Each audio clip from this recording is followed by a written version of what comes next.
हमारे ब्रज में एक सखी भाई, उनको नाम पता कहा, चित्रा सखी। बरसाने में स्थान भी है चित्रा सखी जी को। चित्रा सखी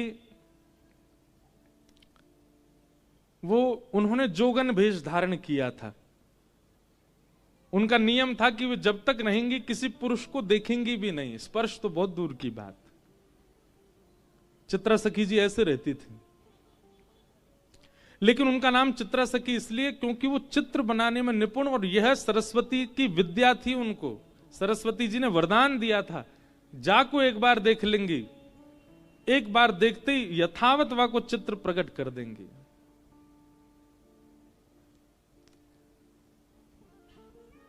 एक बार ठाकुर जी रोते रोते गए यशोदा मैया के पास। मैया बोली, क्या बात है, काय को रो रहा है? ठाकुर जी बोले, मैया मेरा एक सखा है, वो 24 घंटा मुंह को पकड़ के ही रखे, देख मेरे हाथ सुझाई दिए, माने छोड़े ही ना है मेरे हाथन ने। मैया बोली, तो हाथ सूझ? बोले, बात छुड़ा के भाग के आया हूं मैं, मेरे कंगन आदि सब छिल जाए मेरे हाथन से, पकड़ के रखे मुंह। मैया बोली, काय को पकड़ के रखे? उयों के मेरी आंखन के आगे तो जाओ मत लाला, तुम यहीं बैठे रहो। अब मैया मैं कैसे ना जाऊं? उयों के कि लाला तो मैं मेरे प्राण बसे, मैं वासों कहूं कि मेरी मैया क्यों मुंह में प्राण बसे, वो जान दे, जान ना दे। मैया कहा करूं? सब ध्यान से सुनियो। यशोदा मैया बोली, लाला एक काम कर, तू यहीं खेलो कर घर में ही। ठाकुर जी बोले, जेव ना है सके, खेलवे तो बाहर ही जाऊंगो। मैया बोली, बाहर हो जावे गो, वह सखाते तो है, इतनी दिक्कत भी है रही है, कहा करूं फिर? वो मैया एक काम है सके। बोले, कहा तू मेरो एक चित्र बनवाए दे, और ऐसा चित्र बनवाइयो मैया कि वह चित्र को देख के लगे जे मैं ही हूं का, और तू मेरो चित्र बनवाए दे मैया, वह चित्र को ले जाके मैं वह दे दूंगो। उस सखा पूरे दिन पर वह चित्र में ही रमो रहेगो, मेरो कंटक छूटेगो बातें। मैया बोली, हाँ लाला बनवाऊंगी। एक सखी आई, मैया ने वासो कहीं, अरे हमारे ब्रज में कोई चित्र बनानो जाने? मैया कौन को चित्र बनवा? लाला को चित्र बनवानो है। अरे मैया ऐसा सुंदर लाला, ऐसे सुंदर गुण, हर दिना आपके लाला में एक गुण नयो प्रकट है जाए। मैं तो यूं सोच रही हूं, चित्र बनावे वारो 2 दिना विलंब करेगो, 2 दिना में लाला तो और सुंदर है जाएगो। कैसे ठाकुर जी? यहां देखो, इधर देखो, सब ध्यान से सुनो। हर दिन ठाकुर जी का रूप निखरता है, हर दिन ठाकुर जी का रूप बढ़ता है।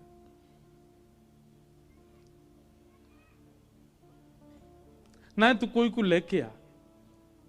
तब सखी ने कही, मैया एक चित्रा सखी नाम की सखी रे, वो कोई पुरुषंत मिले भी ना है, देखे भी ना है, बिल्कुल जोगन भेष में रहे, एकांत में बैठी रहे। वाकई हमने यूं सुनी है, वाकु सरस्वती ने विद्या दी है, वाकु सरस्वती को आशीर्वाद है, वो एक बार जाकू देख ले, वाकु चित्र यथावत बना दे।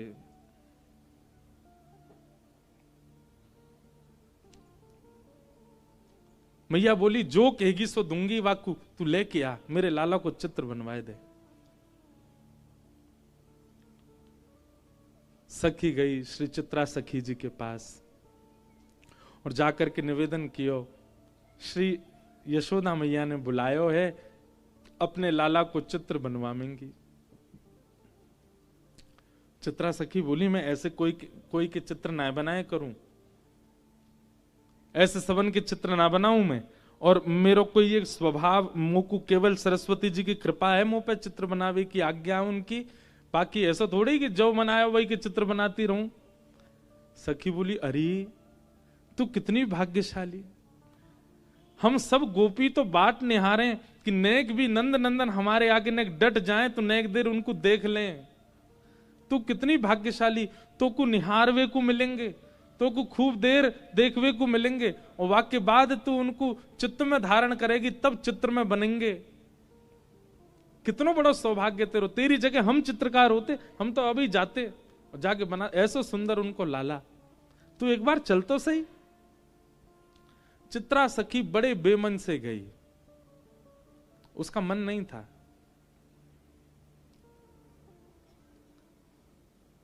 यशोदा मैया बाहर आ गई।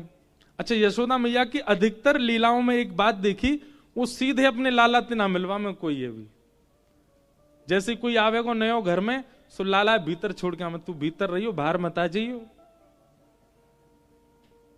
भीतर लाला छोड़ आई, बाहर आकर के यशोदा मैया बैठ गई, सामने चित्रा सखी बैठी।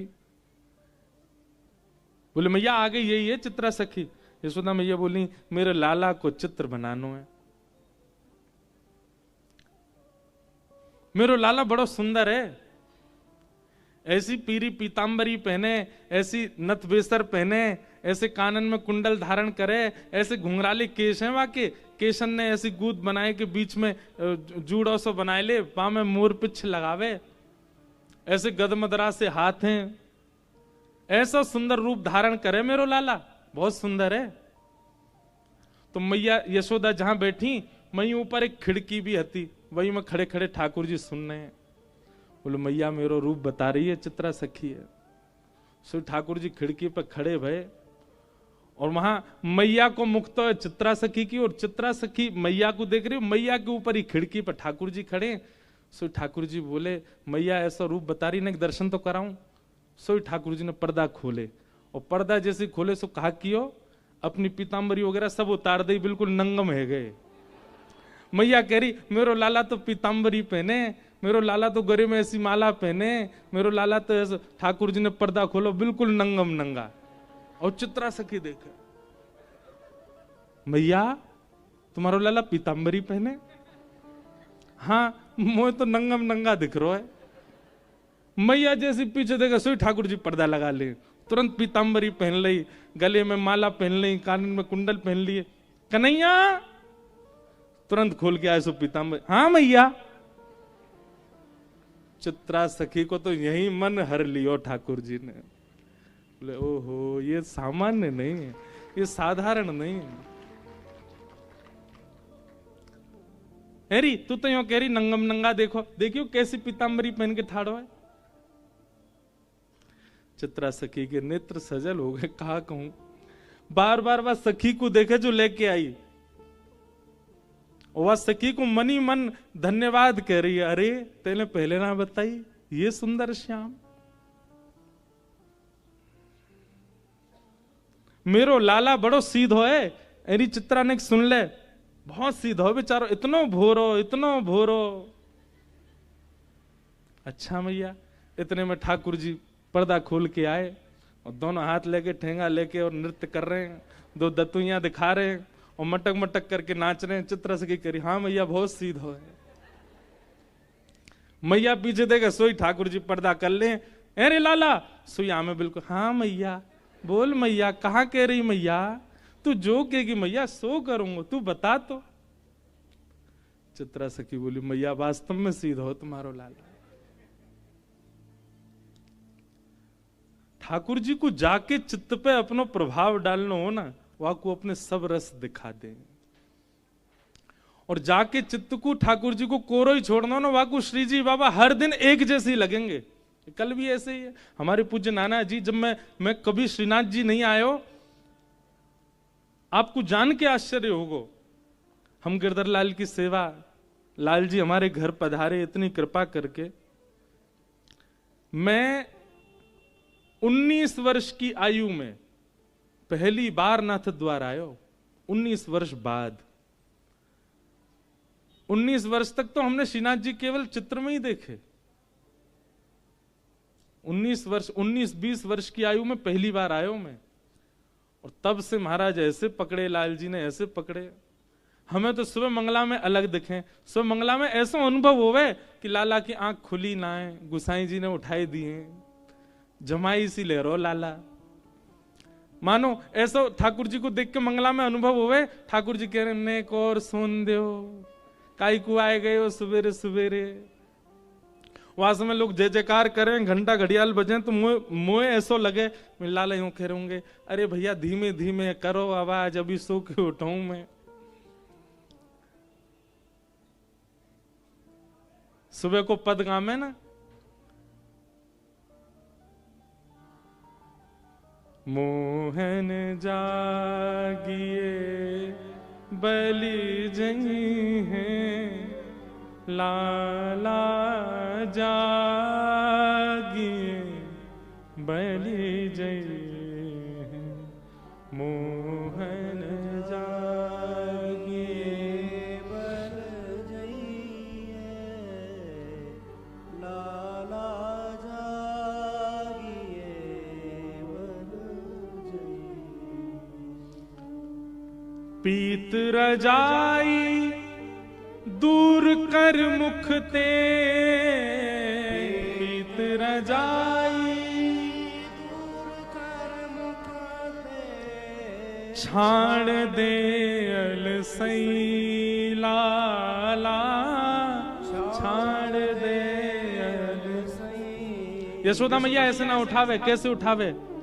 पहले सिगड़ी सिद्ध करे मैया, सिगड़ी सिद्ध कर दे, इतनी देर में दूध औटाए दे, लड्डू सिद्ध करे, और सबरी व्यवस्था लाला उठे वहां से पहले मैया सब व्यवस्था कर दे, दूध लेके जावे, लड्डू लेके जावे, सिगड़ी समीप रख दे, और वहां में पहले अपने हाथन को सेके मैया, और जब हाथ ने ताते ताते है जाए मैया के, तब रजाई के भीतर धीमे धीमे हाथ डाले और लाला के हाथन को, पामन को धीमे धीमे स्पर्श करे। लाला उठ जा मेरो लाला, हमारी तरह ना ठंडे शीतल बिल्कुल महाराज, बिल्कुल ऐसे हरे बर्फ। और वही तो ठाकुर जी उठाए के बैठा दिए, ठाकुर जी ठिठर जाते होंगे। यशोदा मैया से सीखो सेवा पद्धति तो। धीमे धीमे हाथन सो फिर लाला के पाम स्पर्श करे। आजकल की मैयान की तरह नहीं नीचे तो ही चिल्ला रही हैं, उठ जा सुबह है गई है अभी तक सो रहा है। हमारी मैया भी चिल्लाती कभी कभी बैठी। यशोदा मैया तो बड़ो भाव रखे, सबन की मैया यशोदा ही है। ठाकुर जी भी कभी कभी डांट खामे, सुबह सुबह ऐसा ना है। कई बालक बड़े विचित्र हैं, वो लीलान को सुन के अपनी मैयांती के देखे क्या कह रहे हैं महाराज जी, आप कैसे उठाती हो हमको सुबह, ऐसे उठाए करो, हाथ वाथ गर्म करके इत्र वित्र लगा के आए करो। अरे मेरे राज दुलारे उठ जा।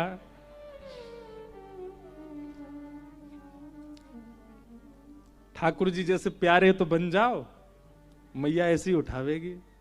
अब तुम बनने हो मधुमंगल तो ढंडांत ही उठावेगी।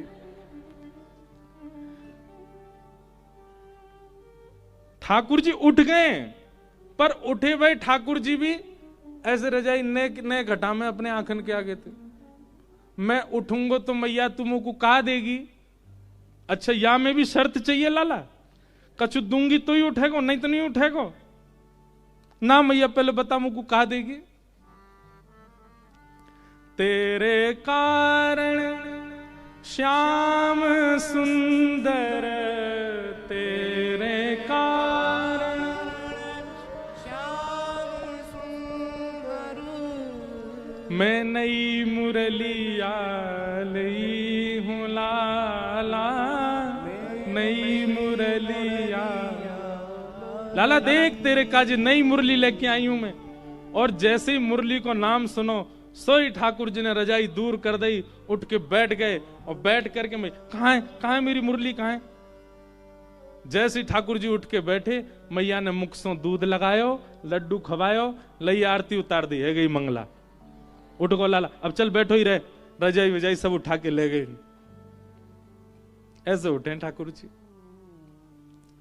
तो भोर के श्रीनाथ जी ऐसे लगे कि वास्तव में आलस में है भाई। श्रृंगार के बाद ठाकुर जी लगे नवे धुवे बिल्कुल राज दुलारे बन के आए हैं। उत्थापन में ठाकुर जी के अनुभव होवे, गैया चरा के आए हैं, गौ रज लगी हाथन में, गौ रज लगे मुख पे, और शयन में ऐसा अनुभव होवे कि ठाकुर जी के नेत्रन में नींद भर आई है। अगर ये भावना आपकी उत्पन्न है रही है ठाकुर जी के दर्शन में नित्य नूतन नित्य नवीन, तो समझो ठाकुर जी ने आप पे कृपा करी है। कृष्णदास जी की जो पंक्ति है, सजल श्याम घन वरण लीन है, जाकू ठाकुर जी वर्ण कर लें, जाकू ठाकुर जी स्वीकार करें, वही को ही ये अनुभव है सके, सबको नहीं। हमारे नाना जी कहो करते, लाला मैंने कि नाना जी श्रीनाथ जी कैसे दिखे, तो बोले लाला पहली बार जैसी मैं मंदिर गयो तो देखते ही ऐसा लगी जन कौन ग्वारिया को ने 100 बालक खड़ो है सामने। यूं लगी ही नहीं कि कोई पाषाण है, कोई मूर्ति है, कोई धातु है, या कोई मंदिर के ठाकुर जी हैं। ऐसी लगी कोई बालक खड़ो है सामने। श्री जी बाबा लगे हैं ऐसे ही हैं।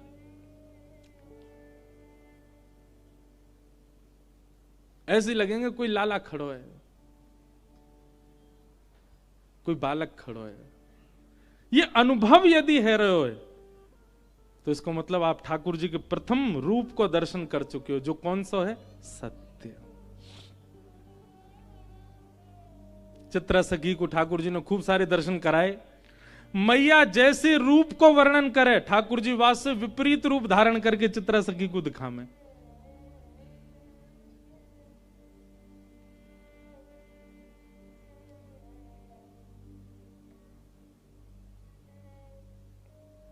मैया के मेरो लाला कारी कमरिया ओढ़े, सो ठाकुर जी पर्दा खोल करके लाल कमरिया में दिखा दें, विपरीत। और जैसे मैया देगा सो कारी कमरिया पहना। इतनी झटपट अपना श्रृंगार बदल लें, उनकी बात तत्परता पे। मतलब चित्रा सखियों देख रही है कि ये कितने तत्पर हैं। मतलब मुंह को दिखावे के काज अलग श्रृंगार, और मैया देखेगी तो इतनी देर में ठाकुर जी दूसरा श्रृंगार पहन लें। मतलब ये रास नहीं है तो क्या? यही तो रास है। रास का मतलब क्या? कि ठाकुर जी आप पर कृपा करने के लिए बार बार भेष बदल रहे हैं, बार बार कोई लीला कर रहे हैं।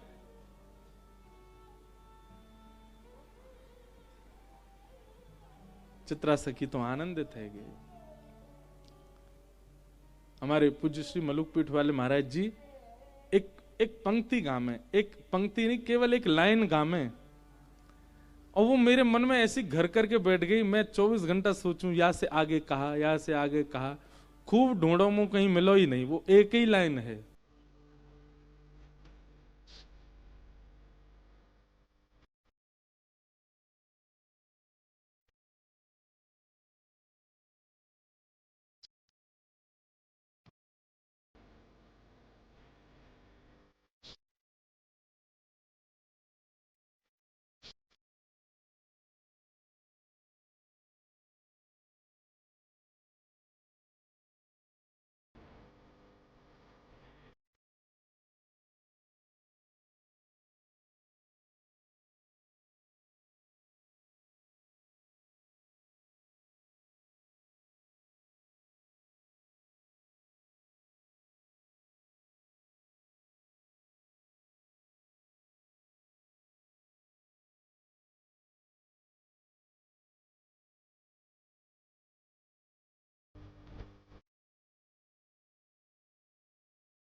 देखो, झूठ क्यों बोलूं, एक बात अपनी अंतरंग एक बात बताता हूं आपको।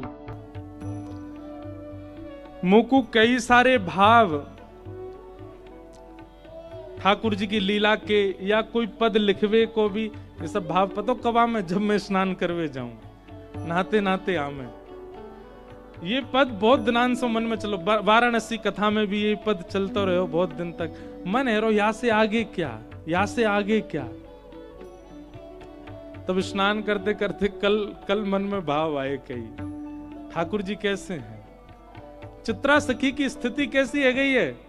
अब चित्रा सखी निकली है नंद भवन ते, अपने घर के मार्ग पे जा रही है, पर चलते चलते कहीं और पहुंच गई है। क्यों? अब वही कपाट खोलते बंद करते, कपाट खोलते बंद करते, बार बार श्रृंगार बदलते ठाकुर जी वाकु दिख रहे हैं।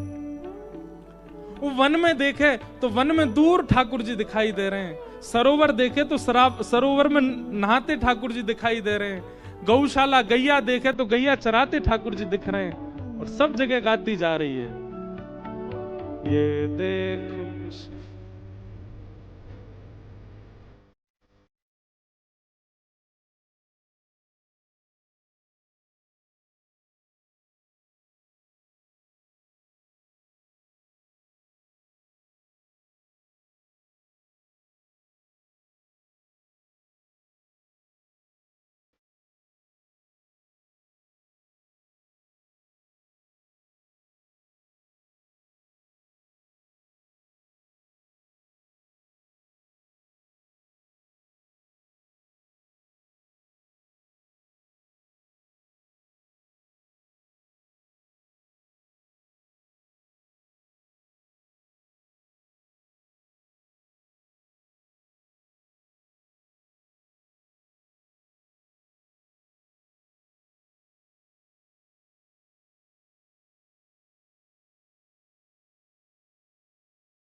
साक्ष ठाकुर जी के प्रति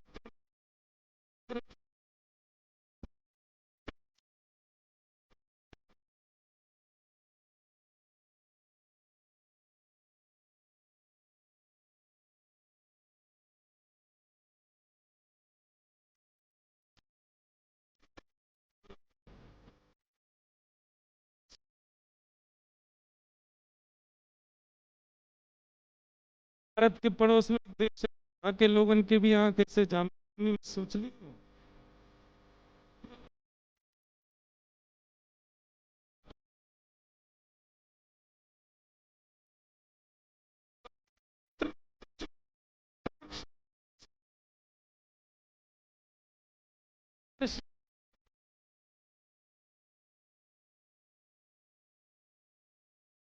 मैं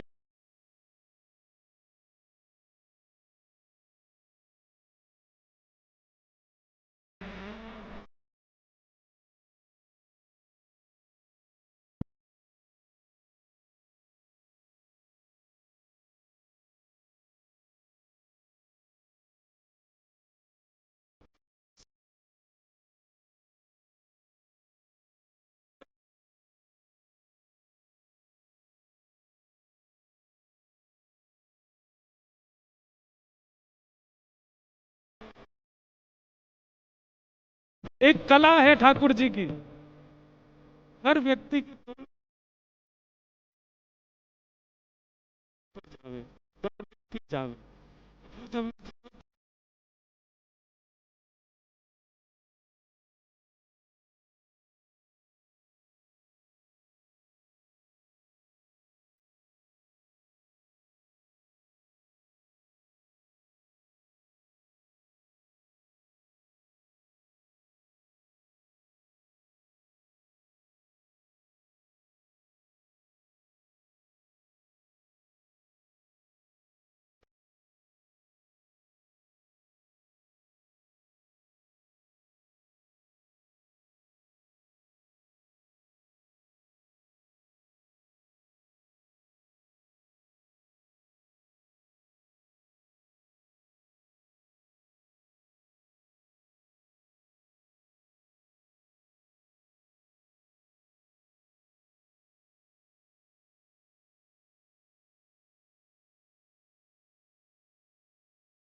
सच्चिदानंद रूपाय। भगवान का पहला रूप कौन सा है?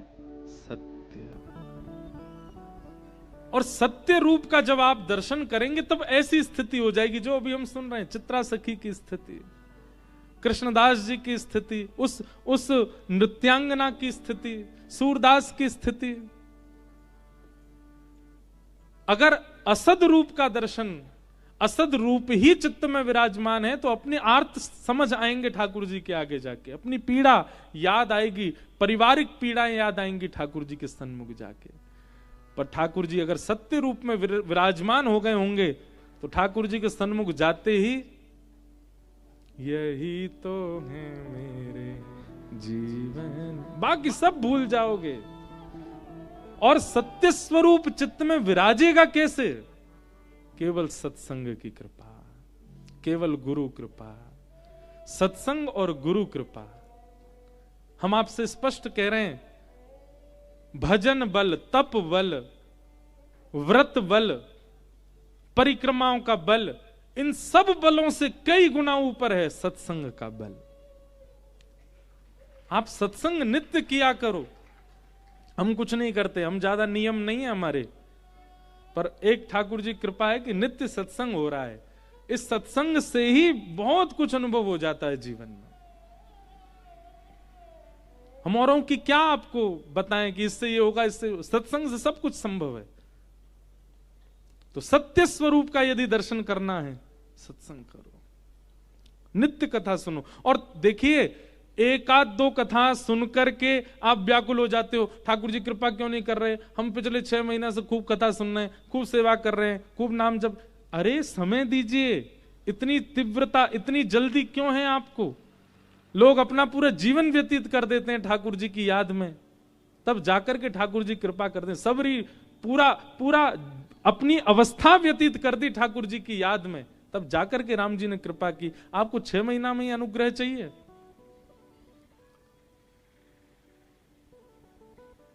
श्रम आप करो, फल ठाकुर जी पर छोड़ो। जब आपकी इच्छा हो ठाकुर जी दे देंगे। सत्य। ठाकुर जी का दूसरा रूप क्या है? चैतन्य। क्या है? चैतन्य। ठाकुर जी चैतन्य है। उनके प्रति जड़ भाव कभी मत रखो। एक प्रकार से यह भी है कि सत भाव में स्थिति तभी बनेगी जब दूसरा भाव आपके चित्त में होगा। क्या? चैतन्य। अगर आपका चैतन्य भाव है तो सत्य भाव अपने आप बन जाएगा। अगर चैतन्य भाव ठाकुर जी के प्रति नहीं है तो सत भाव लाना बहुत मुश्किल है। चैतन्य का मतलब क्या होता है? ठाकुर जी जड़ नहीं है, ठाकुर जी पाषाण नहीं है, ठाकुर जी मूर्ति नहीं है, ठाकुर जी धातु के नहीं है। ठाकुर जी चैतन्य, हमारी आपकी भांति चैतन्य है। और ये चैतन्य स्थिति केवल अपने ठाकुर जी में बन रही है तो भी गलत है, सब में बननी चाहिए। अरे कहां तक कहें, चित्र के ठाकुर जी जब देखो तो चित्र के ठाकुर जी में भी चैतन्य भाव आना चाहिए। एक बाबा रोने लगे चित्र देख करके, बोले कहा भयो मुझे बहुत पीड़ा लगे, काहे को? ठाकुर जी ऐसे पैक कर दिए, आगे ग्लास लगा दियो, पीछे फ्रेम लगा दियो, वहां में भीतर ठाकुर जी बंद कर दिए। बेचारे लीला करवे कैसे जाते होंगे, कांच फोड़ के तो जाएंगे नहीं। उनकी चैतन्य स्थिति है ठाकुर जी के प्रति, चैतन्य। और एक बात यह निश्चित है कि चैतन्य स्थिति आपकी स्वतः अगर प्रकट होने लग जाए तो सेवा सीखनी नहीं पड़ेगी, सेवा आ जाएगी, अपने आप आने लगेगी, अपने आप भाव आने लगेगा। चैतन्य, ठाकुर जी के प्रति चैतन्य भाव रखो। और तीसरा फल है सत्य ठाकुर जी, चैतन्य ठाकुर जी, ये दोनों चित्त में यदि व्यवस्थित हो गए तो तीसरा फल मिलेगा। क्या? आनंद। आनंद की अनुभूति कराएंगे।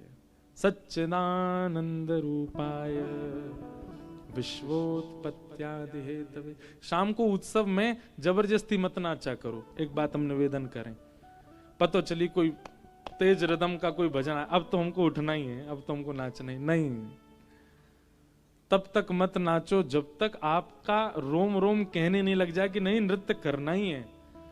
और यदि 7 दिन निकल गए और आप यूं सोचे महाराज जी रोम रोम कह ही नहीं रहे थे, पास में सरोवर है वहां में जाके कूद जाइयो, आपको रोम कह ही नहीं रहो कि नृत्य करो। दोनों बात है, जब तक रो रो कहे नहीं तब तक नृत्य करना नहीं, और रो कह नहीं रहा है तो भैया जाओ चुल्लू भर पानी में डूब जाओ। इतनी कथा है रही है, इतना सत्संग चल रहा हो, इतना बड़ा उत्सव, तब भी तुम्हारे रो फड़क नहीं रहे।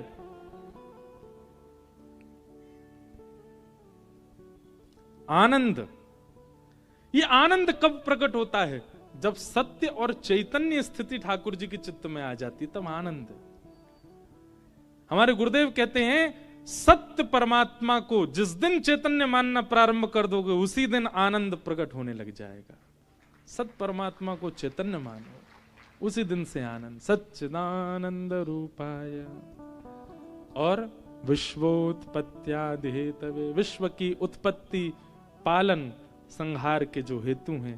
तापत्रय विनाशाय, 3 प्रकार के तापों का जो विनाश करते हैं। इस बात पर मैं बहुत जोर देता हूं कि ठाकुर जी शरणागतियों के कभी संकट दूर नहीं करते। बहुत ध्यान से सुनिएगा, भगवत शरणागतों के कभी संकट दूर नहीं होते।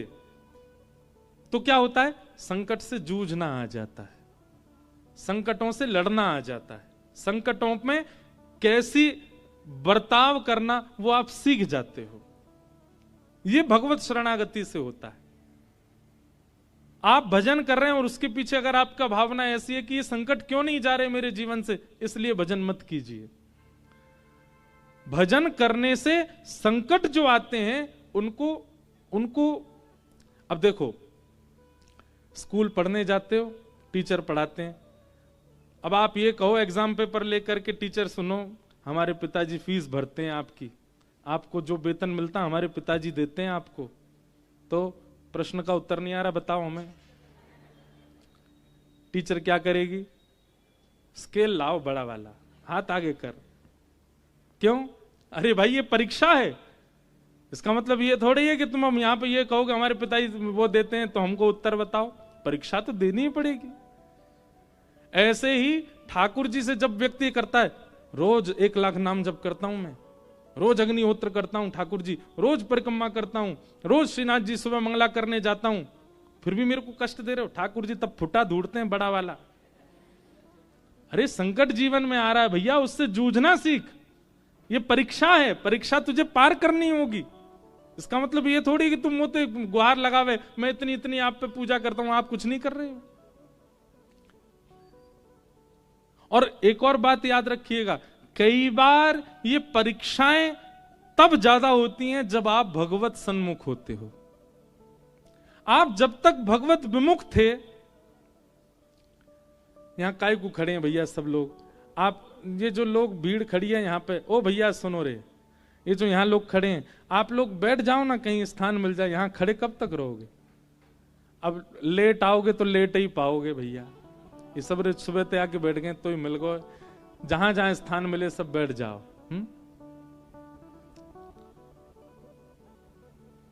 सच्चिदानंद, हाँ, तापत्रय विनाशाय।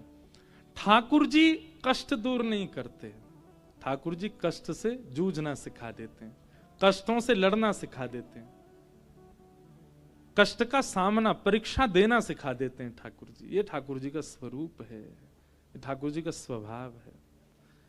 तो आप श्रीजी बाबा के सन्मुख यदि हैं तो इसका मतलब है आप कष्टों से निवृत्त होना सीख जाओगे। कष्ट दूर नहीं होंगे, बुखार तो आएगा, खांसी तो होगी, संबंधों में दरार तो आएंगी, घर वाले आप पर अविश्वास तो करेंगे, पत्नी संदेह तो करेगी, पति के ऊपर शक तो बनेगा, बच्चे कहां नहीं मानेंगे। ये सब एक भक्त के जीवन में भी होगा। पर एक सामान्य संसारी व्यक्ति इन सब अवस्थाओं में जैसा व्यवहार करता है, भक्त का व्यवहार वैसा नहीं होगा। भक्त का व्यवहार सामान्य होगा, भक्त का व्यवहार भक्ति भाव वाला होगा।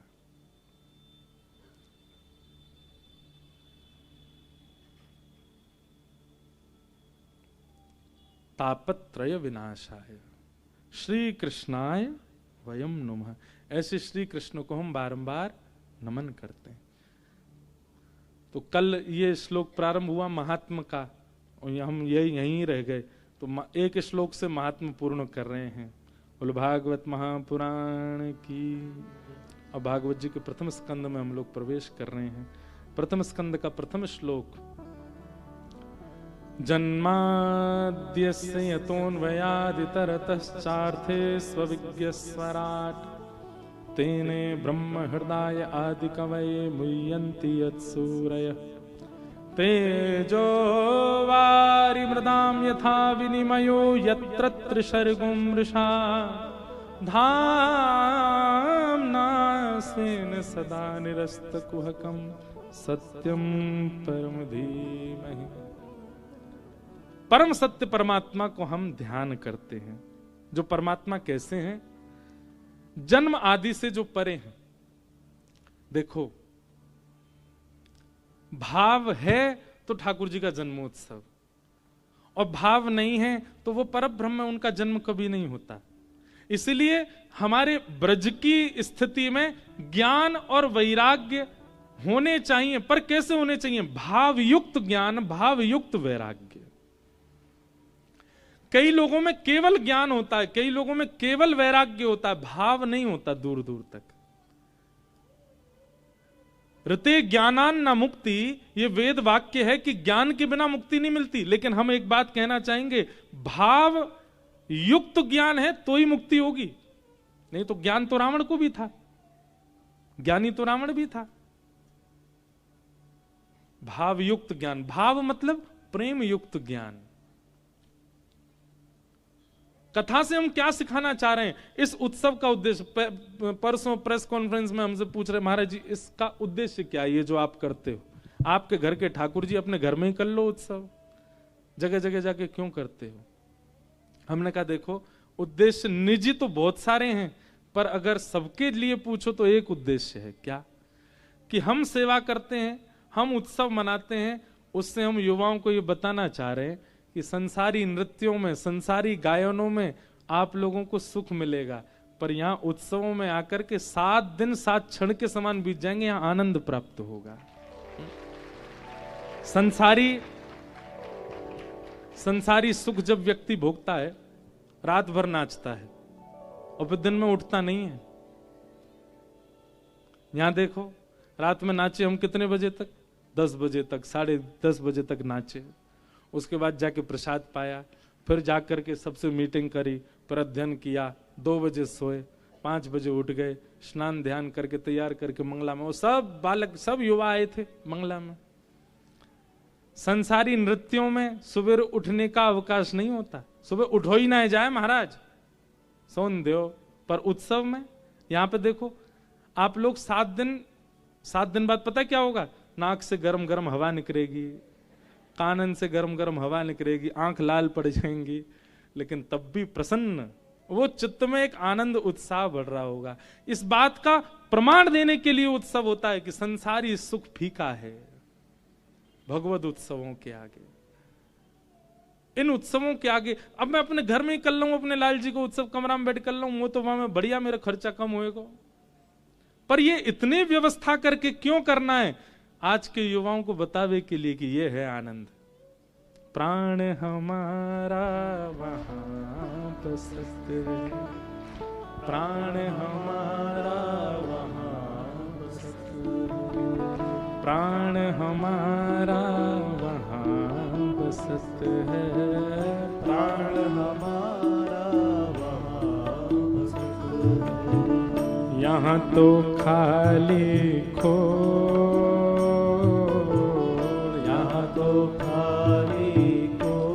ये पंक्ति पता किन के लिए?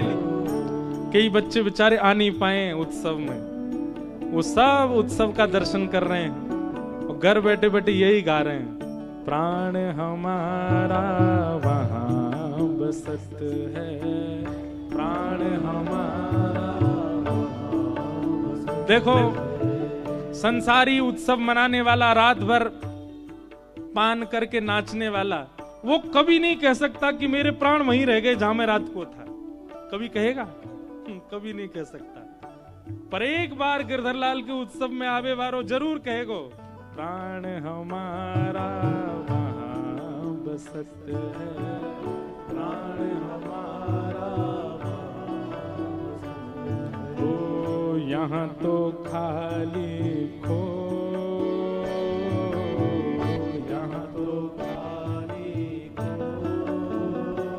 ओ मात पिता परिवार सोई है, मात पिता परिवार सोई है, मात पिता परिवार सोई है, मात पिता परिवार सोई है, ओ कहिए तिनका तोड़ भला, कहिए तिनका तोड़ ओ भला, कहिए तिनका तोड़ भला, कहिए तिनका ऊंचे स्वर में ओ मैं बैरागन होंगे होंगे, मैं बैरागन आहूंगी, मैं बैरागन होंगे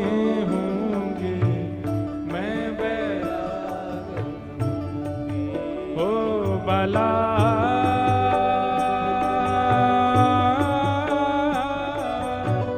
मैं बैरागन होंगी होंगी, मैं बैरागन होंगी होंगी, मैं बैरागन। देखो ये पद भी मेरा गुरु है, क्योंकि इस पद ने गिरधरलाल जी से बहुत सारे बालकों को जोड़ा है। बहुत सारे बालक तो इसी पद के कारण श्री लाल जी के सन्मुख आए और फिर कथा से जुड़ गए। ये पद सामान्य नहीं है, मीराबाई की वाणी है। ओ बाला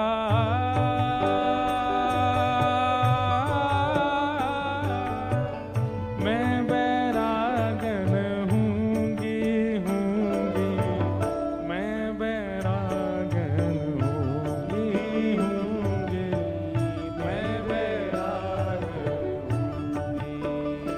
ओ जिन भेषा मेरो सावरो रीझे, जिन भेषा मेरो सावरो रीझे, जिन भेषा मेरो गिरधर रीझे, जिन भेषा मेरो गिरधर रीझे, जिन भेषा राधा रमण जूरी है, जिन भेषा राधा रमण जूरी है, जिन भेषा राधा वल्लभ जूरी है, जिन भेषा राधा वल्लभ जूरी है, मैं सोही भेष धरूंगी हो, मैं तो सोही भेष धरूंगी, अरे हाँ मैं तो सोही भेष धरूंगी हो,